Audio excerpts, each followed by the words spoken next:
Welcome back to Boldly Now. My name is Rachel Morrison, and we have the exceptional honor of being with Thomas Hubl. And Thomas Hubl is an amazing writer and speaker around collective trauma, individual and collective healing. Thomas, welcome so much. Thank you, Rachel. Thank you very much for having me here. Absolutely. Yeah, so I wanted to touch in with you first. Thomas, how are you doing during these times? And what are you experiencing in this moment? Right. I mean, actually, I'm really doing really well. Also during these times. Since a lot of my work was based on a lot of travel. So in the last years, I was traveling all over the world with my work. And we had to change many things. So it wasn't that it's, we had a lot of work. And at the same time, I think what we are doing right now, we found out more and more how great actually some of the work works also through Zoom, through all the virtual technology that we are using today. And when I came back, I lived in Tel Aviv, Israel, and when I came back from New York, I think in early March, I was also quarantined here at home, although, for safety purposes. And it was an interesting experience not to leave a room for 14 days and just be isolated. And so, yeah, I think it's interesting to go through a new experience and see how we can stay present and creative and flexible and, be part of a global massive change process. So I'm in a deep exploration.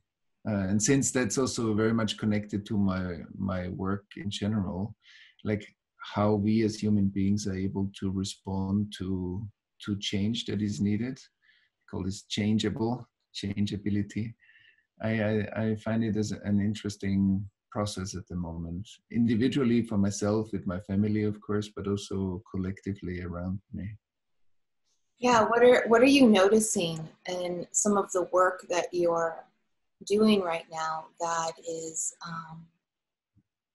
I mean when you're working with trauma, right, like, and that's kind of like your basis of things, I'm sure during these times there's a lot of material, let's just say, that's available, and maybe it's always been there, but for a lot of people it's becoming more visible right now.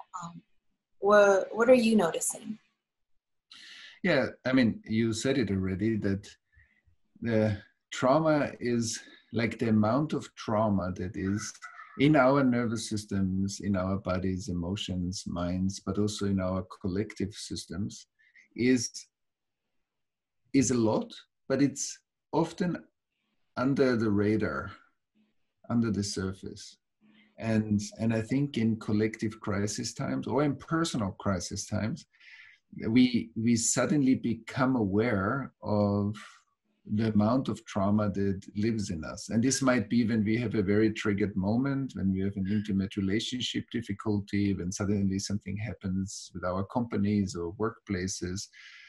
But also when the world's changing significantly, we see how much of our past actually appears in us as thoughts, emotions, body sensations, way of behaving, unconscious ways of relating.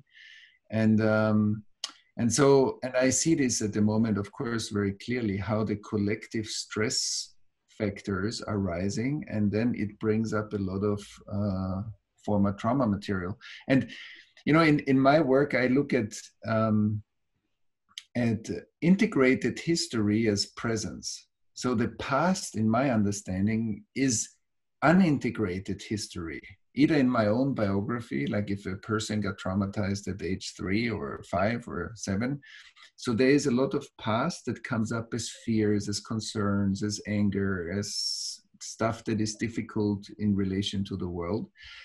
But if cultures, our ancestors, and I worked a lot on the Second World War past of Europe and the Holocaust and or racism in the US and different scars around the world. And and and then when there is more stress, the fractures and the fragmentation in us and in our societies, I think, become much more obvious, which on the one hand is a bit dangerous because it can create many side effects and social dynamics that can go out of hand. But it also makes it more obvious that all this energy and this kind of trauma material is amongst us all the time. So it's in a way a twofold path, and it depends on us where it's going. It can be also an amazing healing opportunity. Yeah, definitely. One of the things that I'm thinking of is, everybody's been talking about this new normal that we are going to transition into. And a lot of us have all noticed that what was before wasn't necessarily working for us anyway, right? So it's about time. But there's also this other piece where, for me, at least, there are parts of my life that I really did enjoy, that I am having the experience of saying goodbye to. Mm. And that's a little bit harder, right? Because we can always throw out with the old, in with the new to get something better. But there's also things about the old that were good. And so I'm curious, what's a girl to do? What are we to do? What can we do in these spaces to make that transition into something new more graceful? Yeah, and maybe also, as you said, that in a way, it's a grieving process. Like when we lose something that we really love or that we really liked, there is a kind of a grieving that comes with it, and that we miss those things. And in a way, it also highlights the aspects that are really essential in our life.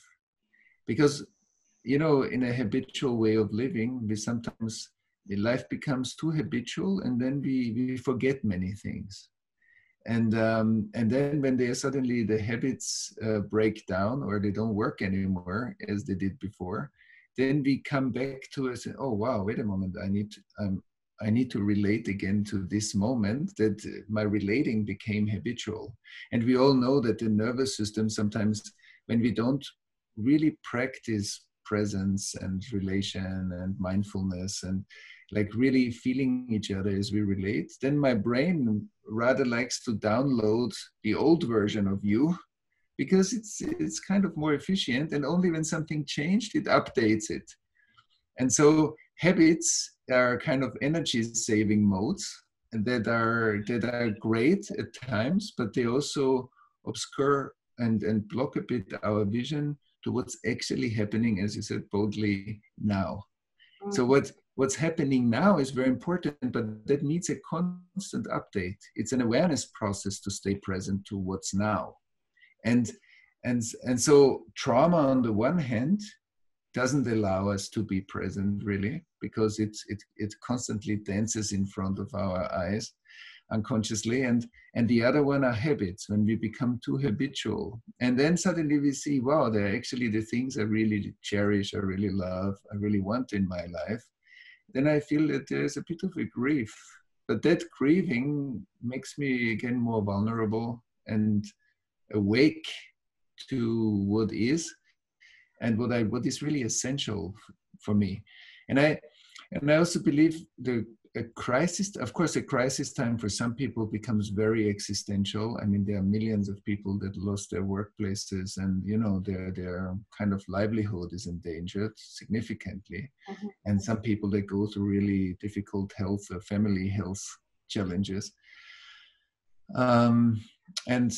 But I think also for many of us, it's a real invitation to look what's essential in our lives and what is not essential in our life, and to keep on tidying up the living room of humanity, because we see that actually many of the things we did, you know, how the ways we lived are actually not really essential. Mm-hmm. There's something more essential to our life, and it's kind of like a refreshing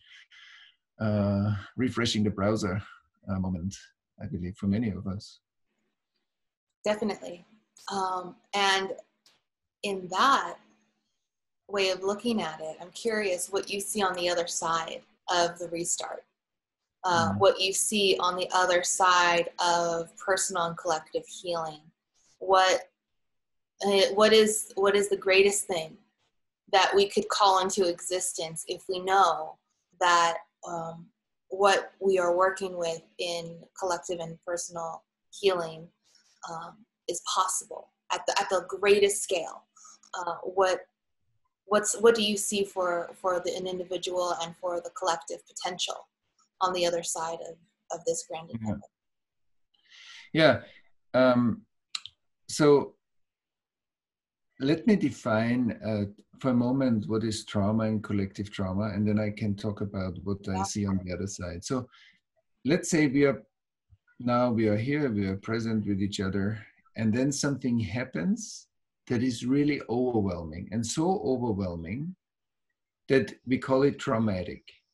And the trauma is not really what happened to me, like the experience, it's what's happening in me in relation to that experience. Because many people think about trauma, oh, it's a car accident. Yeah, that might be true, but it's what happens in me, my trauma response in relation to the car accident. But it's not only that, it's many of our attachment experiences might have been potentially traumatizing. You know, children that cannot reach their parents, children get neglected or overwhelmed by their parents' energy and whatever reactivity. So, or ancestors, our ancestral trauma that has been transmitted to us. So trauma is a big, big landscape. And so every time somebody gets traumatized, the nervous system has this amazing process that we developed over thousands of years to split off the part that got overwhelmed, to put it in a numb bubble. And it's like you see a TV with a crazy scene, a movie scene, and you mute the TV, then you take it and you throw the TV into an ocean. And then slowly, and it's still playing, and then it disappears in the dark. So we walk around individually with this split of parts. And when you say something to me that triggers me, it touches exactly the fracture in me. So I react in a way that is not congruent with our relation and with my potential and your potential. So there's an overreactivity because there's a lot of stress around the numbness. So that's individual trauma. And now collective trauma is a bit more complex than that, because I believe in many parts around the world, like you and I, we have been born into a world that is pre-traumatized. So when we grew up, my parents carried trauma partly, like their parents and ancestors, of course.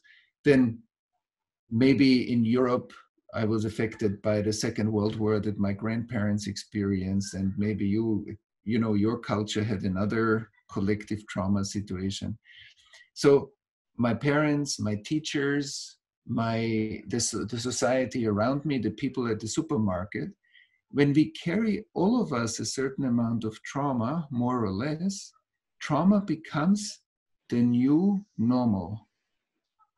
And so there are certain collective trauma symptoms, like, for example, that my mind can say A, but in my body there is B. So when a mother is sad or afraid because she had an argument with the husband, and the child comes and says, "Mom, how are you feeling?" And she says, "Yeah, I'm great." But actually she's sad. Then the child has two options, because the child feels, no, it's not true. My mom is sad, but she says it's great. How come? So there's a split, and that split happens in thousands of companies, thousands of homes or millions of homes, like that split is a pandemic. And we have gotten so used to that we call, oh, that's how life is. So it means that for example, somebody can have a PhD on attachment trauma written, but still be very traumatized, because what my mind knows doesn't necessarily heal my body and my emotions and my genetic imprints and so on. So it needs some other work to create a coherence. And so what I'm saying is that when we live in this world, we are not aware yet what was written on the piece of paper that we came into. What was the information in the collective that we have been born into? And that's why the new normal is that trauma is normal. And then domestic violence, and then all kinds of after effects, attachment, like the reproduction of all kinds of traumatic events, or racism, othering, violations of human rights, wars. It seems like that's the world. And I would say, no, that's the world when it's hurt. Like if a patient walks around with a big wound and the wound's not being taken care of, the patient will suffer severe inflammations. And if we take care of the wound, so we can move towards healing.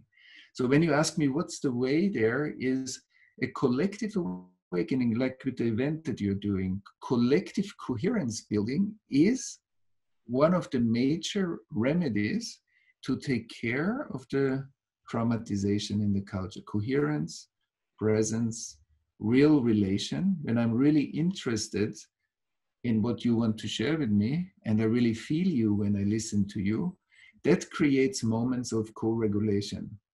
And so if we practice that millions or billions of people around the world, we can actually heal our legacy. If we don't do it, we will perpetuate our legacy. There are only two options. Either trauma kind of repeats itself, or it's being brought into conscious awareness and healed. And I believe exactly with events like you're doing right now, like this event, and others that support collective coherence building through art, through consciousness, relation, thought leaders, like exactly what's happening here.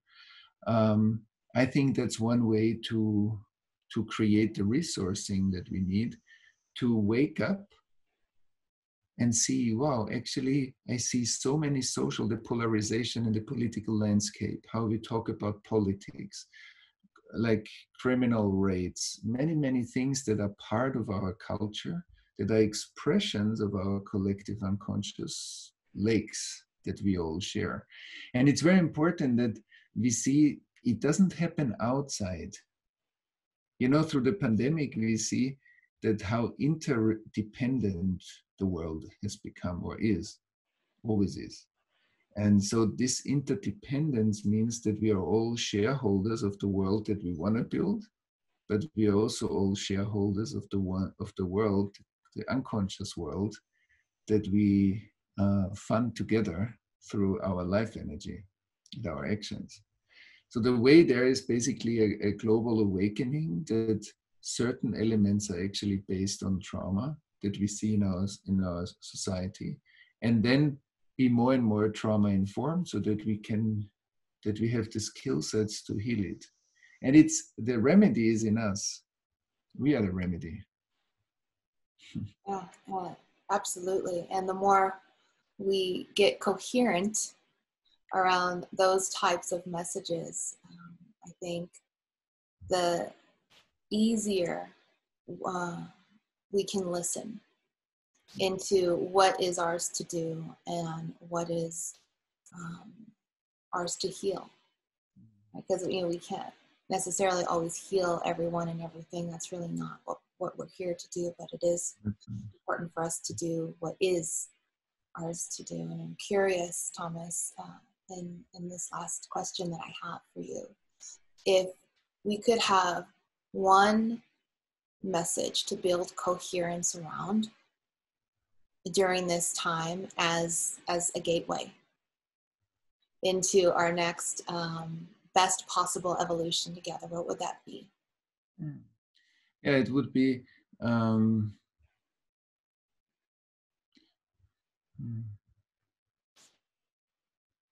let's start like this. That it would be that we see, like when you look at the symbol of the cross,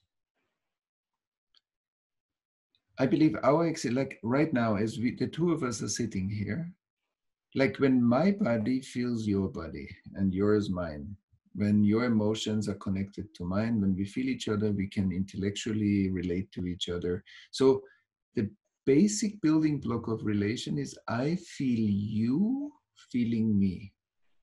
That's the basic attachment process of every baby that is being born. And that goes up to all of us now. I feel you and I feel how you feel me. And that creates like a music between us, a resonance music. And so there is horizontal data streaming through real listening and real attunement. The two nervous systems create a synchronization. By feeling each other, we become more attuned and present. And then whatever, every difficulty or every beautiful experience one of us shares, it's kind of a music between us. It becomes a shared field. But the same is true vertically. It's like that ancestors up to today and our innovation capacity, like our potential future, is also like a data stream. So there's a horizontal data streaming, that's relation. If there's trauma, so we go back to old habits and behave in old ways. Or if you're really present, we actually download new ways of relating, like we are innovative in the moment. And so when the vertical and the horizontal data streaming really works through relation in all directions, then we create, like for example with this event here, if people consciously relate to each other, and there are certain ingredients how to also use the virtual medium to create closeness and real connection, because that bridges one of the main trauma symptoms, which is separation. The feeling of being separate is a trauma symptom. The feeling of being alone, the feeling of being isolated is a trauma symptom, because we are all life. Nobody is outside of life. Everybody is inside. So I can feel very alone, but I'm never alone. And so, but relation can show me that. And so I think one element, one remedy is, of course, presence, and present or mindful relating is a key factor to heal the fractures between us. And that doesn't mean at all that we think the same, or that we have the same faith, or that we have the same whatever ethnic background. Not at all, but it means that we are able to create those resonances, and we learn with each other and through each other.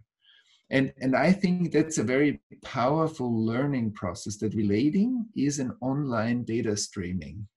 Same as the technology is streaming data right now, but when I feel you now on the screen, and I feel your body and your emotions and who you are, there's a data streaming happening between us. And I believe that that's one of the most powerful remedies that we have in the world. And we see right now through this event that how collective coherence building works, and it doesn't need so much, it's not a very complicated thing to do. That's what I want to say. Mm-hmm. Beautiful. Thank you so much, Thomas. And I'm really hoping that throughout the rest of this festival time and throughout our collective time in this online space that we're all learning how to navigate together, as well as the glorious, amazing, wonderful day that happens when we get to connect with each other again in person, that what you shared and our ability to really feel each other despite the distance stays and grows. And we all allow ourselves to let ourselves be felt and let ourselves feel one another with all of the love and compassion and myriad of emotions that are coming through all of us right now, so that we can hold the collective tension and the collective possibility together. That's right. That's beautiful. Very beautiful. And you said something else. It means that relation gives us the resource to feel also the difficulties that emerge between us or that show up. But there's a bigger cup to hold those.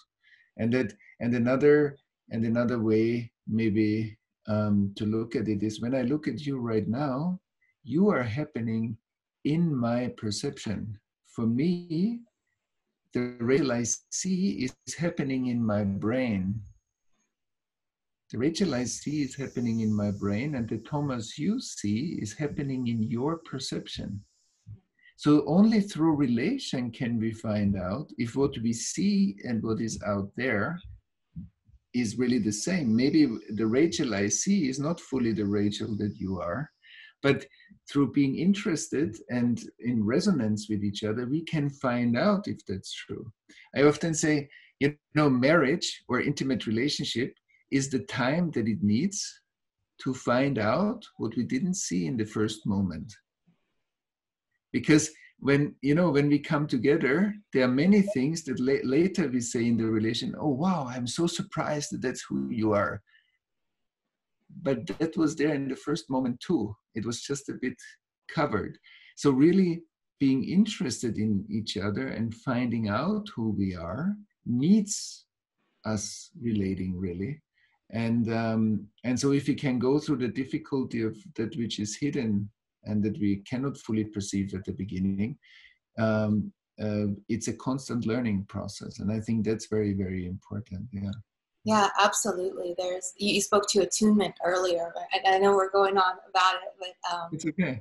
Yeah, there's a natural purification process in what you just spoke to, where we transcend our ego identity to find what is the true identity or the divine identity of the individual expressing. And if we allow ourselves to have the experience of being okay with all of the things that we see, all of the revelations, all of the revering, and all of the judgments as neutral, then we can come into a place of one vision, of a single eye, where we actually get to see each other and experience that, oh my gosh, yes, you see what it is that I'm seeing with you. And then, and only then, in my experience, we can confidently step into what that new world is, because we're not going in different directions anymore. Yeah. We're actually going into a place of union with each other. And from that place is what I've like to call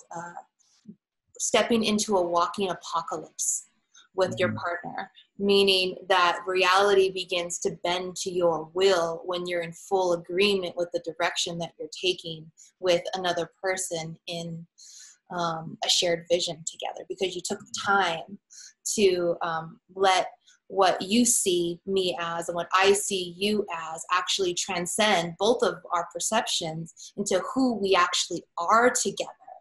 And I think that's a piece that a lot of people miss. They get stuck in what they want other people or other experiences or their world to be, instead of being, like you said in the beginning, with that true presence of what is happening right now. Right. That's beautiful. And it also shows us that there is something, like, as you said, when we come into alignment, we start to listen to what I call is listening to the conductor, or to the higher organizing principle, or to the divine, however we call it. It's like that we both listen to something that we are becoming together. And that's a very powerful, like if we allow that, then every moment is actually a mutual learning moment. It doesn't matter if it's through difficulties or through revelations, because both teaches us something. And I think that's an inner attitude for everybody who is on a deeper developmental path. Once I'm prepared to also be in the discomfort of the path, and I see this as my teacher, not as a problem that I want to get rid of, so then I'm on a highway. basically of development. I think that's very beautiful. Like if we can take both the difficulties that arise between us and the beauties, like all the innovations, the creativity, and what we actually love about each other, and we really like enjoy this. If both can be there, because often people try to get rid of the difficult parts and want to hang out, and that's I often call this, you can only walk on the left side of the street because on the right side of the street you don't want to walk, so you miss all the shops and all the, you know, all the great amazing coffee shops, whatever, on that part, so you see only half of the city. Yeah. Thank you so much. Yeah, so many people have been saying, you know, this is the time to listen, but this is the first time I've heard someone say it's time to listen to what we can become together. So thank you so much for your wisdom, for your time, for the work that you're doing in the world, and here at One Earth Live and with Boldly Now and all of the other events, initiatives that are happening here. We send you off into this wonderful world with all of our hearts behind you and the amazing work that you're doing in the world. Thank you so much, Thomas. Thank you, Rachel. Thank you. Lovely.